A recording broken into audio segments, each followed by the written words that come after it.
Hari ini mata Jakarta kepada Papua hanya pada sumber daya alam. Dan ada kemungkinan manusianya mau dimusnahkan. Hidup korban. Jangan diam. Saya tidak akan langsung doa, ada sedikit yang saya mau sampaikan. Pesan dari Papua yang saya bawa ke sini. Oke, kawan-kawan.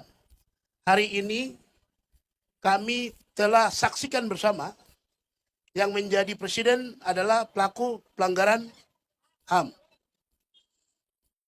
Kalau teman-teman rasakan dekat di sini, yaitu pada peristiwa pelanggaran HAM yang terjadi di era awal reformasi. Itu sangat dekat dengan pimpinan yang menjadi presiden hari ini. Tetapi kalau di Papua, yang paling dekat dengan presiden hari ini adalah kasus Mapenduma tahun 1995. Di situ Pak Presiden yang kemudian bertindak sebagai komandan operasi. Mungkin banyak yang belum tahu bagaimana catatan peristiwa pelanggaran HAM. Rumah-rumah warga dibakar. Ibu-ibu dikejar, anak-anaknya mati, ibu-ibu ditembak. Sampai gereja dan rumah-rumah warga dibakar.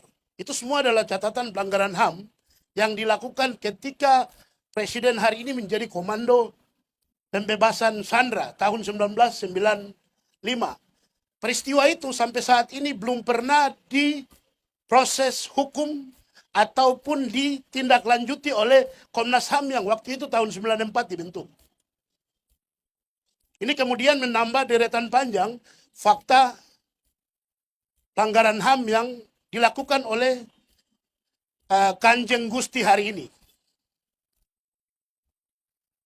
Nah, kita semua tahu kemarin di Monas telah dideklarasikan 5 batalion infanteri yang bertugas khusus untuk mengawal bahkan melaksanakan proyek strategis nasional pangan di tanah Papua. Pertama di Merauke, kedua di Bovendigul, ketiga di Kerom, Kabupaten Kerom, keempat di Kabupaten Sarmi, dan kelima di Kabupaten Sorong. Teman-teman kalau bayangkan peta Papua, itu ada di bagian selatan, bagian utara, dan bagian barat. Itu artinya militer hari ini akan ada semakin banyak di tanah Papua. Dan artinya pelanggaran HAM akan terjadi. Dan itu akan menambah deretan panjang pelanggaran HAM yang telah terjadi dari tahun 1961 ketika Trikora dideklarasikan. Trikora dalam sejarah memori pasionis orang Papua itu adalah fakta agresi militer Indonesia terhadap Papua. Berikutnya dari tahun 1969 sampai dengan tahun 1999 reformasi itu adalah fakta kejahatan terhadap kemanusiaan melalui operasi militer yang dilakukan. Dari tahun 1999 dan ketika otonomi khusus sampai hari ini di tahun 2024 itu yang terjadi di sana adalah kejahatan terhadap kemanusiaan dan kejahatan perang. Hari ini teman-teman lihat pengungsi tidak pernah dibicarakan oleh Jakarta.